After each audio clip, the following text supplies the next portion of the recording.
My name is Emma, I am 32 years old, and I live in a quiet suburban town in the United States. My father always said family comes first, but he didn't mean my family. He meant his comfort, his image, and his golden child, my sister, Jennifer. It happened over a pot roast I had paid for, in a house I was secretly keeping afloat. My 6-year-old daughter, Maya, was sitting next to me. She was nervous. She had just gotten her hearing aids 2 days ago. They were small and pink, and she was so proud of them because they finally let her hear the birds outside. She reached up to adjust the volume because the clinking of silverware was a little loud for her new ears. That was all it took. Jennifer pointed her fork right at my daughter's face. God, can she stop fiddling with that thing? She looks like a little robot girl. I froze. I looked at my mother. I looked at my father. I waited for them to protect their grandchild. Instead, Dad took a sip of wine and chuckled. Relax, Emma, don't be so sensitive. It's just a joke. Just tell her to hide the device with her hair. It affects the whole family image. My husband, David, didn't say a word. He just stood up, walked to the front door, and opened it wide. The cold air rushed in, but it was nothing compared to the ice in his eyes as he looked at my parents. But before I tell you how everything flipped, like and subscribe, drop a comment. Where are you watching from? My name is Emma. I am 32 years old. The drive home from my parents' house was silent. Usually, David and I would debrief after a family dinner. We would talk about the food, or some sports game my dad mentioned, or how much the kids had grown. But tonight, the silence in the car was heavy. It felt like there was a physical weight sitting on the backseat between us and Maya. Maya was asleep in her car seat. I checked the rearview mirror every 30 seconds just to make sure she was okay. Her head was tilted to the side, her mouth slightly open. I could see the faint outline of the pink plastic device behind her ear. It's just a joke, my dad had said. The words replayed in my head like a broken record. It's just a joke, don't be so sensitive. I gripped the steering wheel so hard my knuckles turned white. David was driving, staring straight ahead at the dark road. I could see the muscle in his jaw jumping. He was furious. He had every right to be. But underneath his anger, I felt my own shame burning a hole in my stomach. I hadn't defended her fast enough. David had to open the door. David had to kick them out. I had frozen. Why did I freeze? Because for 6 years, I had trained myself to freeze. I had trained myself to be invisible. I had trained myself to be the wallet, the fixer, the safety net, but never the person with a voice. It started 6 years ago. That was when I launched my company, Aura Acoustics. Nobody in my family knew what I actually did. To them, I was just doing some computer stuff or freelancing. They didn't understand technology, and they didn't care to learn. When I tried to explain that I was developing new algorithms for hearing assistance, my mother would wave her hand and say, "That sounds boring, dear. Pass the salad." So I stopped trying to explain. I let them think I was scraping by. I let them think I was lucky to have a husband like David who worked in construction management. They thought David paid our bills. They thought I was a stay-at-home mom with a hobby. But the truth was sitting in a bank account they couldn't see. The first time I paid for them, it wasn't a big decision. It was an emergency. My dad had a heart scare. The insurance didn't cover the specific specialist he needed. My mom was crying at the kitchen table, looking at a bill for $5,000. "We just don't have it," she had sobbed. "We'll have to go to the general clinic." I couldn't watch them suffer. I went to the bathroom, transferred the money to my personal checking account, and came back out. "I have some savings," I lied. "From a project I finished, I can pay it." They didn't ask where the project came from. They didn't ask if I needed that money for rent or groceries. My mom just snatched the check from my hand and said, "Thank God, at least you're good for something." That was the phrase that stuck. At least you're good for something. It became a pattern. A terrifying, expensive pattern. 3 years ago, my sister Jennifer got divorced. She wanted her kids, Leo and Sarah, to go to Westbrook Academy. It is the most elite private school in the state. The tuition is $45,000 a year. Per child. Jennifer didn't have a job. She had alimony, but it wasn't enough for Westbrook. She called a family meeting. She cried about how her children needed stability. She looked at my parents, who were retired and on a fixed income. Then she looked at me. "Emma," she said, wiping her eyes, "you don't have a mortgage, right? David built your house. Maybe you could contribute. It's for the family legacy." I wanted to scream. I wanted to say, my husband built our house with his hands, but I paid for the land and materials with my hard work. But I didn't. I looked at my niece and nephew. I loved them. I didn't want them to suffer because their mother was irresponsible. Okay, I said. I'll handle the tuition. Direct deposit is best, Jennifer said instantly. She stopped crying immediately. I'll send you the school's routing number. $90,000 a year, for 3 years. That is $270,000. Did she ever say thank you? No. Last Thanksgiving, she told the table, it's so hard raising kids alone. I do everything by myself. Nobody helps me. I was sitting right there. I was chewing my turkey, swallowing the rage along with the dry meat. I had paid for her children's education, and she claimed nobody helped her. Then there was the country club. My parents had been members for 30 years. It was their entire social life. When Dad retired, the $18,000 annual fee became a burden. They were going to quit. I couldn't let them lose their friends. I set up an autopay from my business account. I told them, don't worry, I handled it. Dad slapped me on the back. Good girl, keep the family name on the locker. He didn't treat me like a successful daughter. He treated me like a vending machine that occasionally dispensed favors. Then came the car, my dad's Mercedes. He needed it for appearances. Another lease I took over. Then my mom's holistic medical treatments that weren't covered by insurance. Another credit card I paid off every month. And finally, my brother Tom. Tom was the entrepreneur of the family. He had started a craft brewery, a gym, and a consulting firm. All of them failed. Last year, he needed a bridge loan of $50,000 to keep his latest venture, a custom sneaker business, afloat. I just need a leg up, Emma, he had said, cornering me in the kitchen. You know how it is. You do your little computer work. You know business is hard. Little computer work. My company had just signed a contract with 3 major hospital systems in Europe. I was managing 200 employees. But to Tom, I was just his little sister doing computer work. I gave him the money. I didn't call it a loan. I knew I would never see it again. I did the math in my head as we drove down the highway. Tuition, $270,000. Country club, $54,000. Cars and medical, $80,000. Tom's loans, $100,000. Over $500,000. I had spent over $500,000 on people who just called my daughter a robot. I looked at David. He was still driving, his eyes fixed on the road. You know, David said quietly, breaking the silence. You didn't buy their love, Emma, I flinched. I know. You bought their tolerance, he said. His voice wasn't mean, it was just sad. You paid them a salary to tolerate us, and tonight they decided the price wasn't high enough. I closed my eyes. He was right. I was the family workhorse. I pulled the cart, and they sat in the back, whipping me to go faster while laughing at how ugly the horse looked. They assumed I helped because I had no choice. They thought I was desperate for their approval. They thought I was weak. They had no idea that the weak sister held the deed to their entire lifestyle. We got home around 8:30 p.m. The house was quiet. It was our sanctuary. David carried Maya inside. She woke up a little as he unbuckled her, rubbing her eyes with her small fists. Are we home? She whispered. Yes, baby, David said. He kissed her forehead. We're home, safe and sound. He carried her upstairs to her room. I followed, carrying her small backpack with her coloring books and the extra batteries for her hearing aids. My legs felt heavy. Every step up the stairs felt like climbing a mountain. I went into the bathroom to start the bath. I turned on the water, watching the steam rise. I tried to wash the evening off my skin. I scrubbed my hands, but I still felt dirty. I felt the grime of my family's words clinging to me. Robot girl, hide it, broken. I went into Maya's room. She was sitting on the edge of her bed, swinging her legs. David was helping her take off her shoes. Mommy, Maya said.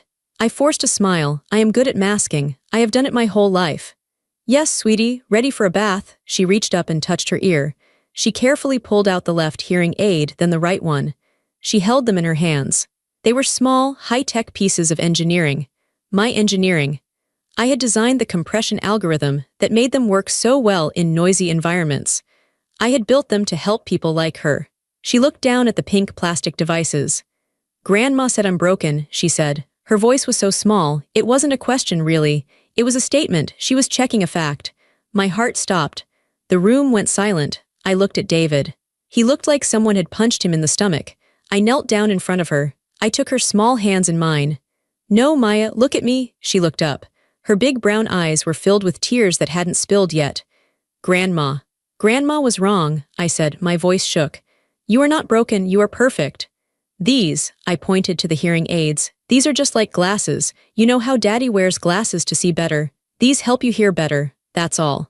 You are strong and smart and beautiful. But Aunt Jennifer laughed, Maya whispered. A single tear rolled down her cheek. She said I look like a robot. Do I look scary? I pulled her into my arms. I buried my face in her hair so she wouldn't hear me gasp. I felt a rage so hot it almost burned me. It wasn't the annoyance I felt at the dinner. It was a primal mother bear fury. They hadn't just insulted me. They had planted a seed of shame in my 6-year-old daughter. They had taken her confidence, which was so new, so fragile, and crushed it for sport. You do not look scary, I told her, pulling back and looking her in the eyes. You look like a superhero. You have bionic hearing, that makes you special, she sniffled. Really? Really? I got her through the bath. I got her into her pajamas. I read her 2 stories instead of 1. I stayed in her room until her breathing slowed down and she fell asleep. I stood by her doorway for a long time watching her sleep. The moonlight came in through the window. She looked so peaceful. Then I remembered the spreadsheet. I walked out of her room and closed the door softly. David was in the hallway. He was leaning against the wall, his arms crossed. She heard everything, David said. I know, I replied. Emma, we can't go back there, he said. I don't care who they are. I don't care if they are your blood. They are poison. If we go back, we are telling Maya that it's okay for people to treat her like that. I looked at my husband. He was the only family I needed. Him and Maya. We aren't going back, I said. My voice was steady. It surprised me. And they aren't going to treat anyone like that ever again. What do you mean? I mean, I said, walking past him toward my home office. I'm done being the ATM. I'm done being the heavy lifter. I'm going to drop the weight. Emma, David warned. If you cut them off, they will explode. It's going to be ugly. Let it be ugly, I said. It's been ugly for me for 30 years. Now it's their turn. I walked into my office. It was a sleek, modern room. I had 3 monitors set up. This was the command center of Aura Acoustics. This was where I managed a global supply chain. This was where I made executive decisions that affected millions of dollars. Here, I wasn't the little sister. Here, I was the CEO. I sat down in my leather chair. The leather was cool against my back. I woke up my computer. The screens glowed to life, illuminating the dark room. It was time to look at the numbers. It was time to look at the truth. The file was named Family Support Master XLSX. I hated this file. I had created it 4 years ago to keep track of where my money was going, mostly for tax purposes and my own sanity. I clicked on it. It opened instantly, a grid of colorful cells and endless numbers. I scrolled down. Row 4. Jennifer Education Trust. Status, active. Monthly auto draft, $7,500. I stared at the number. $7,500 a month. That was more than most people made in 3 months. I paid that so Jennifer could drive her Range Rover to the pickup line and brag about how her kids went to Westbrook. I remember Jennifer's face at dinner tonight. The way she pointed her fork. The way she sneered. Robot girl. My hand moved to the mouse. I didn't feel sad. I didn't feel guilty. I felt cold. I felt precise. I opened my banking portal in a separate window. I logged in. The interface was familiar. I navigated to recurring transfers. There it was, Westbrook Academy. I clicked Edit. Then I clicked Cancel Series. A pop-up box appeared. Are you sure you want to cancel this recurring payment? Yes, I said out loud to the empty room.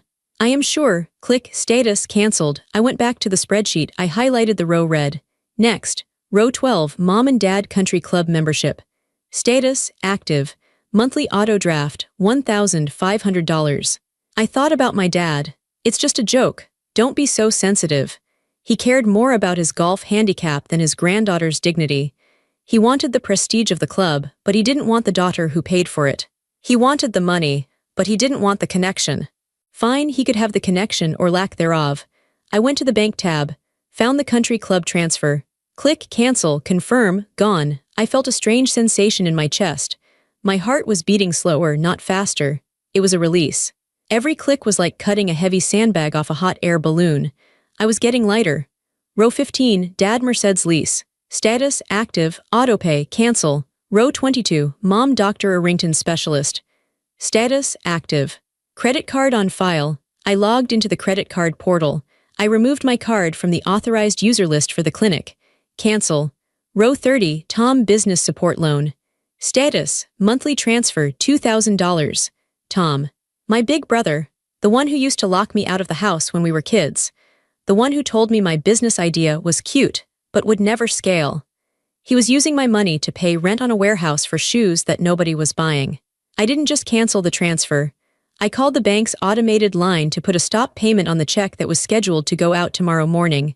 Click, cancel, confirm. I worked down the list. Netflix subscriptions, phone plans. The landscaper who did my parents' yard. The cleaning service for Jennifer's house. I paid for all of it. I had wrapped them in cotton and insulated them from the real world. I had created monsters. I had fed them, and when they got big and strong, they tried to eat my child. It took me 45 minutes. When I was done, the active column was empty. The scheduled payments tab in my bank account was blank.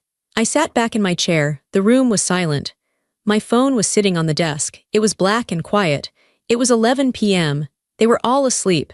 They were sleeping in beds I paid for, dreaming dreams I subsidized. They had no idea that while they slept, the ground beneath them had disappeared. I closed the laptop. The click of the lid shutting sounded like a gunshot in the quiet house. I stood up and walked to the window. I looked out at the street. It was dark. I'm sorry, I whispered, but I wasn't talking to them. I was talking to the old Emma, the Emma who tried so hard to be good, the Emma who thought she could buy her way into a family photo. She was gone now.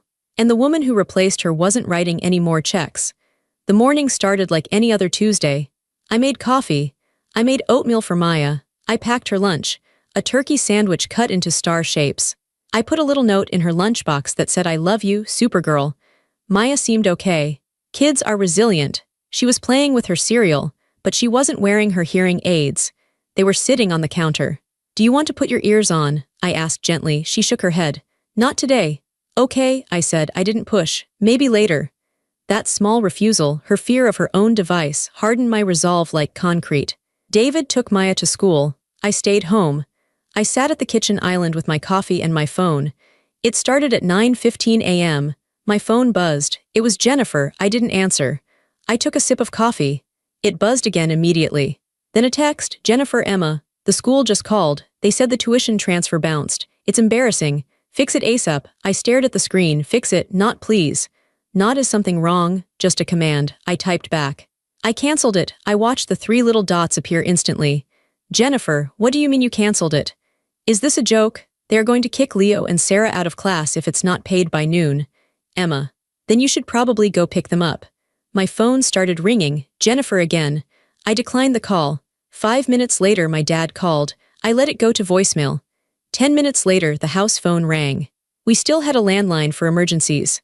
I let it ring. By 10 a.m., my phone was vibrating so constantly it was moving across the counter. "Mom, Emma, Dr. Arrington's office said the card was declined. I'm at the front desk.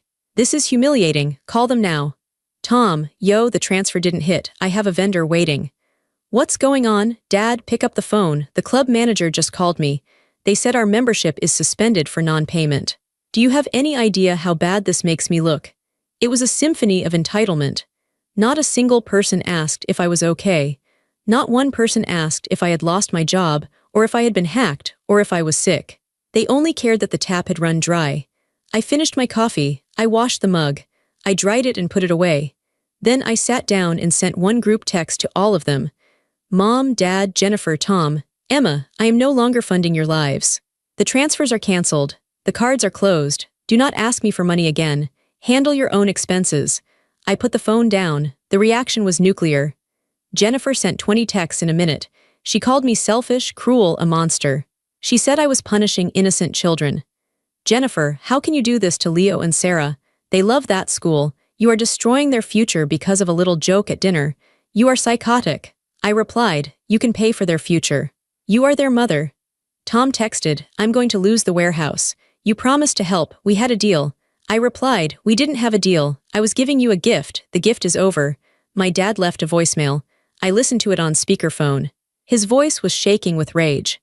"Emma, you listen to me. You fix this right now. You don't embarrass this family. You don't hold money over our heads like some tyrant. You unfreeze those accounts or don't bother coming to Christmas."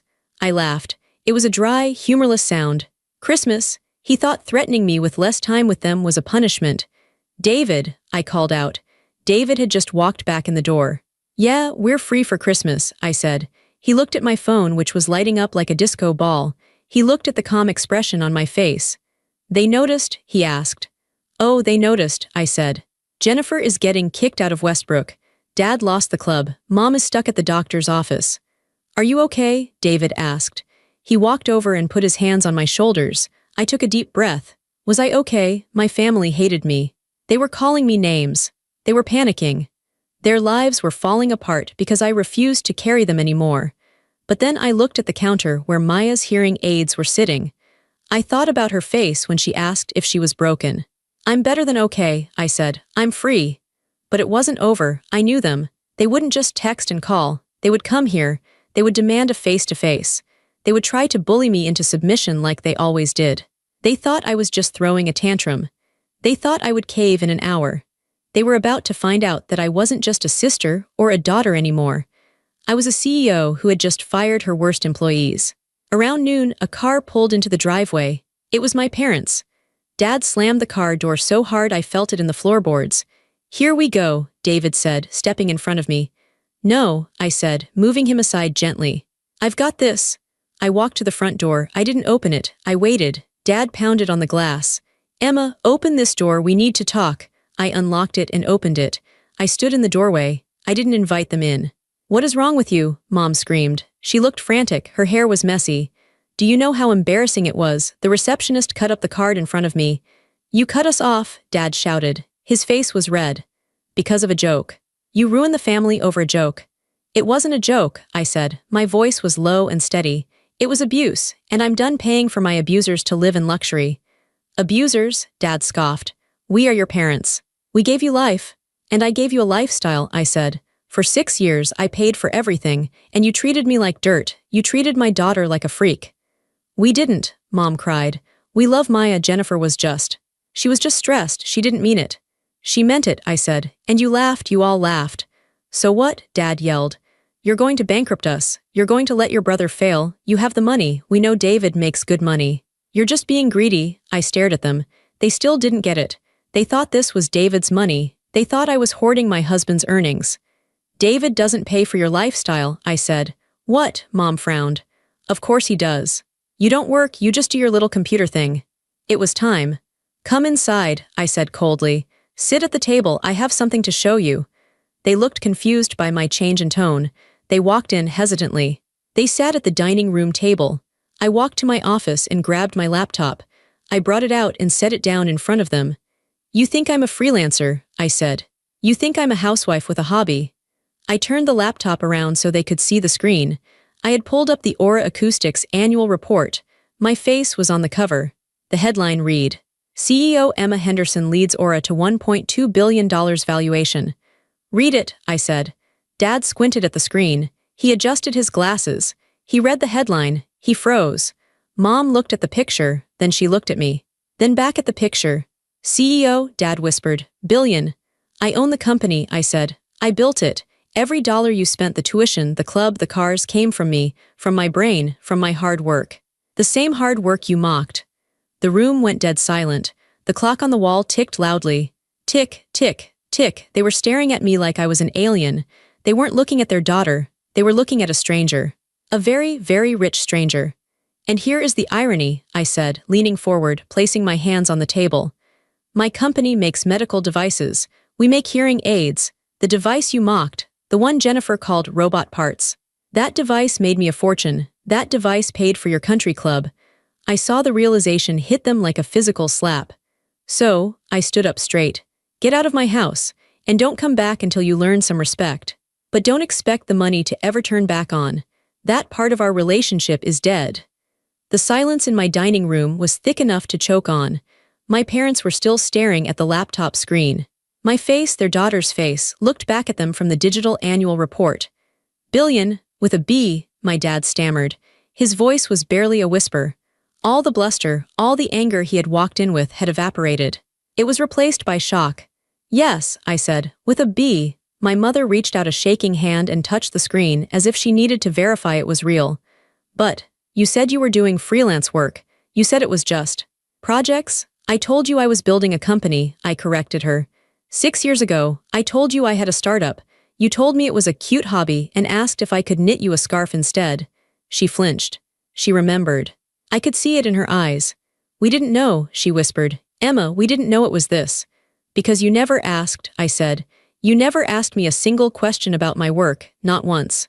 You asked David about his construction jobs. You asked Tom about his failed sneaker ideas for hours. But me, you just assumed I was nobody. Dad looked up from the screen. His eyes were wide. He wasn't looking at me with pride. He was looking at me with calculation. I could see the gears turning in his head. He was doing the math. If his daughter was a billionaire, then the country club membership was nothing. It was pocket change. Emma, he said, his voice suddenly smooth, almost oily. This is incredible. Why didn't you tell us? We would have celebrated you. We would have been so proud. I felt a wave of nausea. You would have been proud of the money, I said. Not me. You would have been proud that you could brag to your friends that your daughter was rich. But you wouldn't have cared about the work. You wouldn't have cared about the science. That's not true, Mom said, trying to smile. It was a terrifying, brittle smile. We are your family. We love you. This changes things. It changes nothing, I said. It just exposes you. What do you mean? Dad asked. It means, I said, pointing at the screen, that you have been living off the very thing you mocked. You made fun of Maya's hearing aid. You called her a robot. But that hearing aid, that technology, is what paid for your Merced's dad. It's what paid for your holistic doctors, Mom. You were biting the hand that fed you, and you were laughing while you did it. Dad's face flushed red again, but this time it wasn't anger. It was embarrassment. Deep, humiliating embarrassment. He realized how small he looked. We were just joking, he mumbled again, but the excuse sounded weak even to him. You weren't joking, I said. You were cruel. And now the joke is over.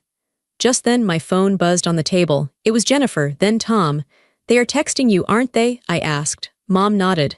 Jennifer is at the school. She can't get the transcripts unless the balance is paid. She can't enroll them in public school without the transcripts. That sounds like a problem for Jennifer, I said. Emma, Dad said, standing up. He tried to look authoritative, but his knees were shaking. You have to fix this. You have this empire, you have endless money. To you, paying her tuition is like buying a cup of coffee. Don't be petty, just pay it and we can all move past this. Petty? I laughed. You think this is about the money. You think I care about the cash? I walked over to the window. I looked out at the driveway where their car sat, the car I paid for. I would have given you everything, I said softly. I did give you everything. I would have bought you a house. I would have sent all your grandkids to college. I would have taken care of you until the day you died. I didn't care about the cost. I turned back to face them. But you hurt my daughter. You made her feel broken. And you can't buy forgiveness for that, not with $1 billion. She's a child, Dad shouted. She'll forget. She won't, I said, and neither will I pointed to the door. Leave, the lease on the Mercedes is up next month. I'm not renewing it. You might want to start looking for a used Honda.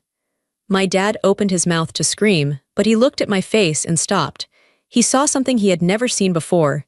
He didn't see his doormat daughter. He saw a CEO, he saw power. He grabbed my mother's arm. Come on, Linda, let's go.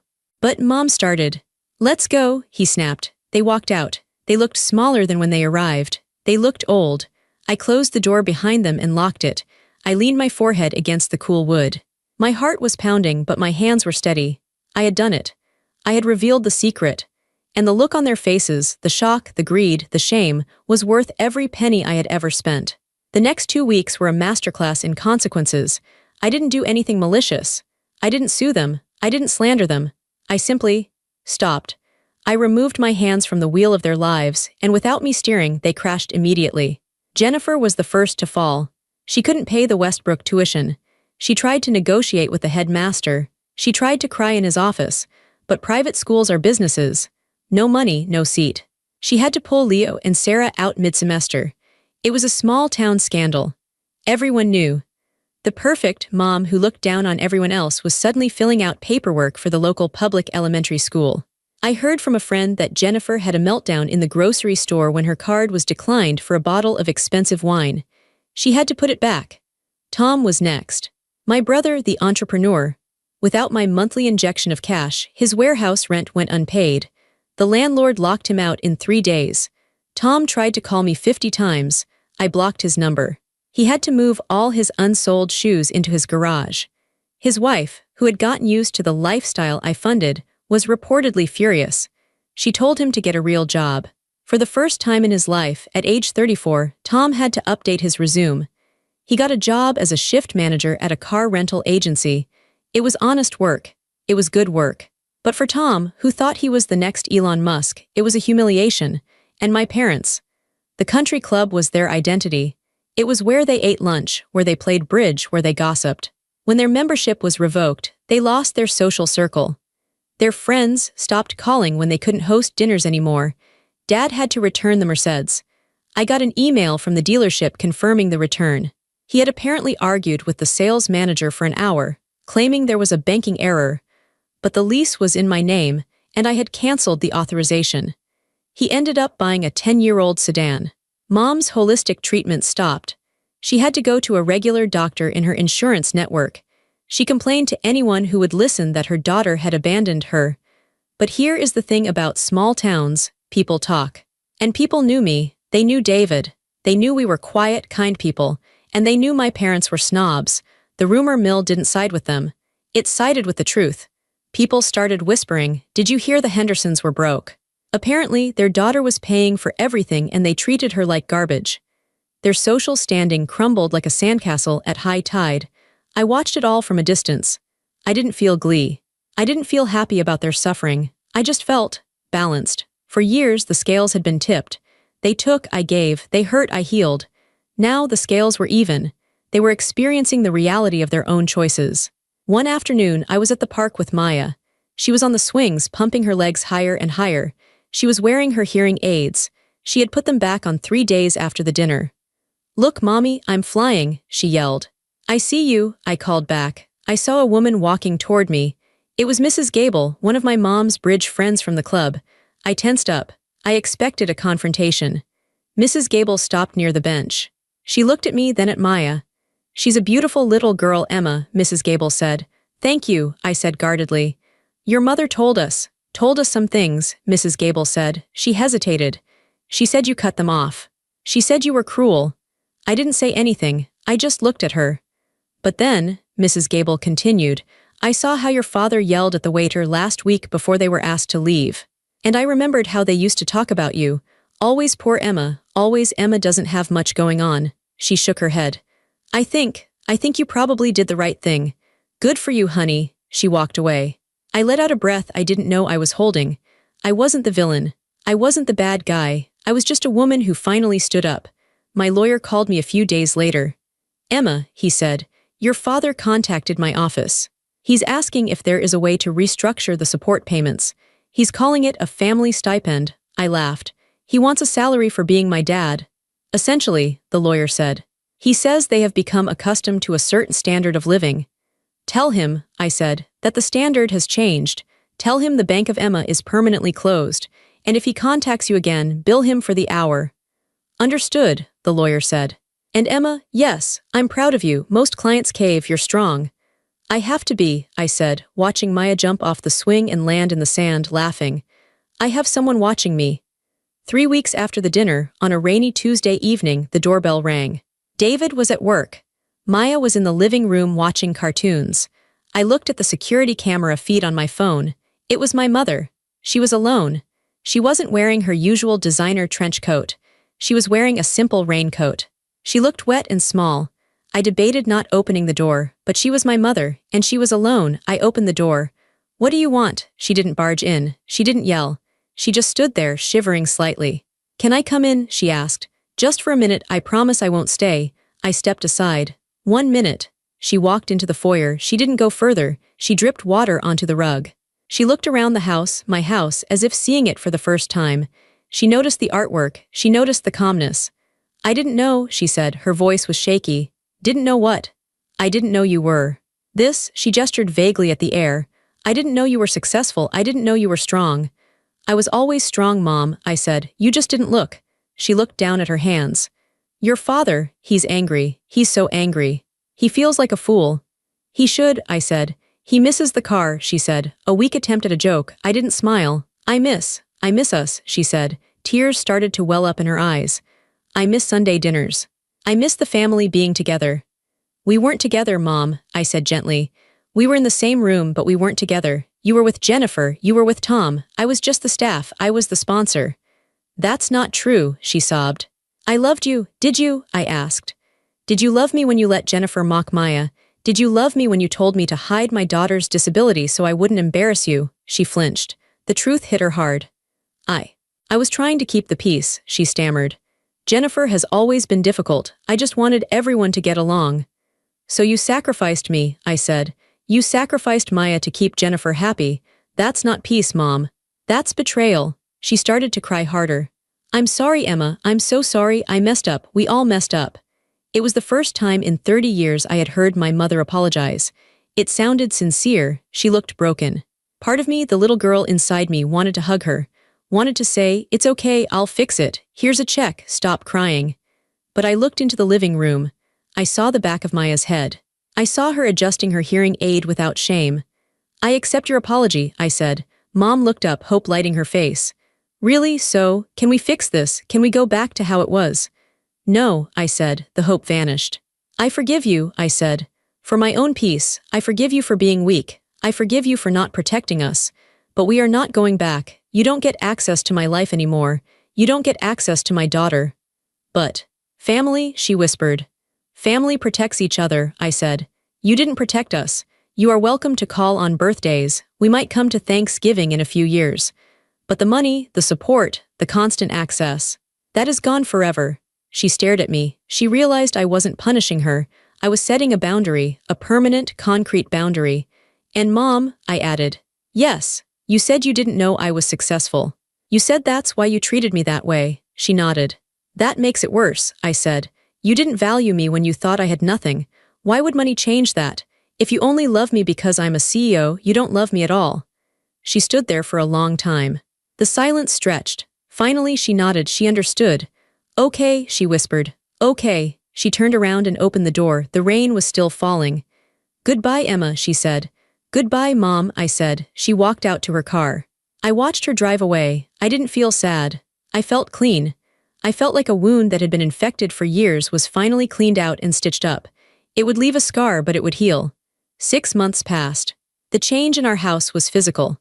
The air felt lighter. We laughed more. Without the financial drain of the Hendersons, my savings compounded. But more importantly, without the emotional drain, my energy returned. I poured that energy into Maya, and I poured it into my work. One morning at breakfast, Maya came running into the kitchen. She was wearing a bright purple dress and her pink hearing aids. Mom, look, she yelled. She spun around. I'm ready for the presentation. Today was show and tell at her school. She had decided to show her hearing aids. My heart squeezed. 6 months ago, she wanted to hide them. She thought she was a robot. You look amazing, I said. What are you going to say? I'm going to tell them how they work, she said excitedly. And how I can hear the teacher even when she's facing the whiteboard. And how my mom invented the special computer inside them. I choked up. You're going to tell them I invented it? Yeah, she said, because you're a genius. I grabbed her and hugged her tight. You are the genius, baby. I drove her to school. I walked her to her classroom. I watched through the window as she stood up in front of 20 kids. She took off her hearing aid. She held it up. She wasn't scared. She wasn't ashamed. She was proud. This is my super ear, she told the class. It helps me hear better than you, and my mom made it. The kids didn't laugh. They leaned forward. They said, cool, and wow. I walked back to my car with tears streaming down my face. That afternoon, I went to my office. I called a meeting with my CFO. The charitable giving fund, I said. I want to restructure it. Okay, he said. What are you thinking? I want to start a foundation, I said. Specifically for children with hearing loss in low-income families. I want to pay for devices, speech therapy, and this is important education for their families. I want to teach parents how to support their kids. That's a great idea, Emma, he said. How much do you want to allocate? I pulled up the old spreadsheet. The family support file. I looked at the total I used to spend on my ungrateful family. Tuition, cars, clubs. It was over $150,000 a year. Start with $200,000, I said, and we'll grow it from there. I took the money that was used to silence my family's toxicity, and I used it to give a voice to children who needed it. I came home that night to a quiet house. David was cooking dinner. Maya was drawing at the table. There were no frantic texts from Jennifer, no guilt-trip voicemails from Dad, no demands from Tom. There was just peace. David handed me a glass of wine. "How was your day, CEO?" I smiled. "It was perfect." We sat down to eat. Maya told us about her presentation. She chattered happily, her voice clear and confident. I looked at my husband. I looked at my daughter. This was my family. The people who loved me for me, not for my checkbook, not for my utility. The silence from my parents' house was deafening, and it was the most beautiful sound I had ever heard. "I'm looking at you now. Yes, you, I know why you clicked on this story. I know why you're still reading. Maybe you have a sister who makes you feel small. Maybe you have a father who only calls when he needs something. Maybe you have a mother who criticizes your children and calls it advice. Maybe you are the strong one, the fixer, the bank. You tell yourself it's your duty. You tell yourself, but they're family. You tell yourself that if you just give a little more, suffer a little more, pay a little more, they will finally love you the way you want to be loved. I need you to hear me, they won't. You cannot buy respect. You cannot pay for love. And you should never, ever bankroll your own abuse. It took me 30 years to learn that. It took seeing my daughter's heart break to finally wake up. Don't wait that long. If your family mocks your child, if they minimize your struggles, if they benefit from your strength but belittle your worth, walk away, close the wallet, block the number, lock the door. It will be scary. They will scream. They will call you selfish. They will try to make you feel like the villain in their story. Let them. Because in your story, you are the hero, you are the protector, you are not abandoning them. You are choosing yourself. You are choosing your peace. You are choosing to save your energy for the people who actually deserve it. I lost a family of leeches, and I gained a life of freedom. My daughter knows she isn't broken. My husband knows he is my partner, not my ATM. And I know that I am enough. Just me.